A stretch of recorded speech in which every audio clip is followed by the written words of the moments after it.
It has been another busy day at the NITO ATP Finals here in Turin. The headline so far, Casper Ruud defeats Carlos Alcaraz in less than 90 minutes. Yes, welcome everyone to the Aftermatch. I'm your host, Max Whittle, and delighted to say, right on time, is joining Casper Ruud. How are you? Hey, I'm good, thank you. And you? Very good, thank you. Enjoyed that match. You won 21 of the last 29 points. Would you like to give me a rating out of 10 on your performance?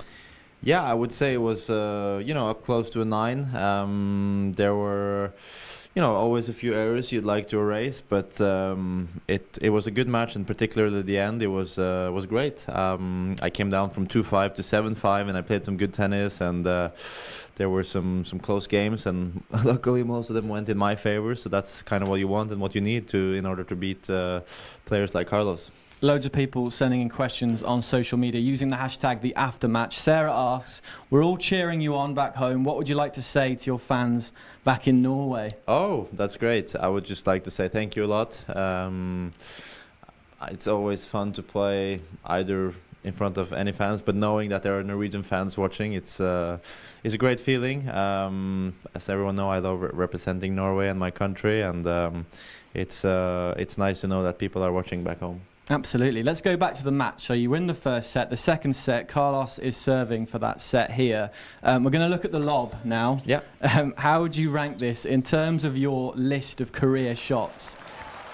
Well, I mean, a lob is not necessarily like the most spectacular shot, but it was a good point to do it. I kind of felt like I fooled him a bit. I pretended to be back on the return, and then I rushed and then I kind of sensed that he might be able to, or might do the serve and volley, and then he did, and then luckily I hit the lob on the line. It doesn't always go on the line, but it was a good moment that it finally landed on the line. I think you've undersold it there.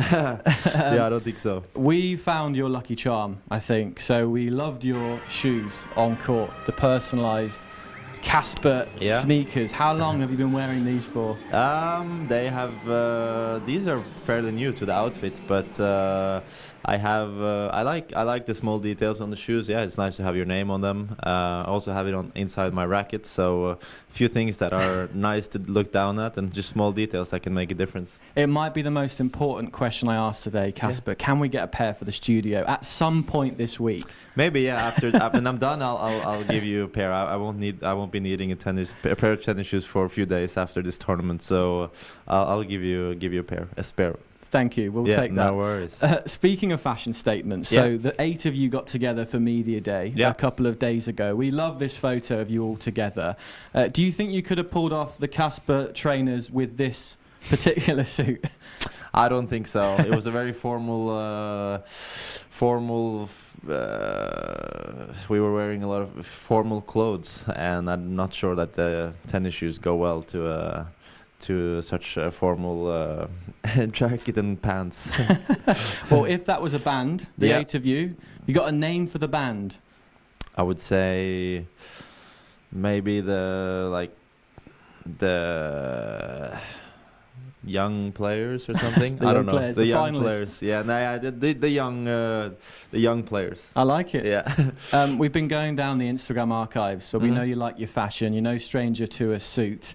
This first one is from Turin as well. So, have you always been fashionable, or do we owe some credit to someone else? What's the story? I've always liked it.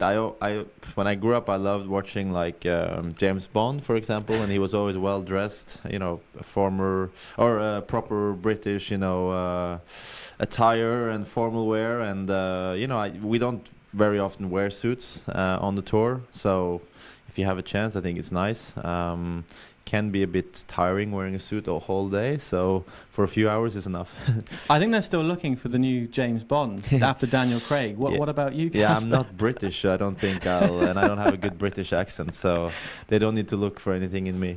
Well, I don't know about that. Speaking of James Bond, this next one, I think we get close to getting in the movie. Ooh. The shades are on. How long did it take to do the hair in this one, Casper? Yeah, it took a while. Luckily, I didn't do it myself, but I wanted something kind of old school and nice look. I had a bit longer hair, so it was easier to style. So yeah, it was a really cool night and interesting to do something else with your hair for once. Yeah, absolutely. I don't know if you saw on the ATP Tour socials, Yannick Sinner, the little trophy he won for having the best hair. So Gaia asks, is it true? Does Yannick have the best hair, or is it someone else of the 8?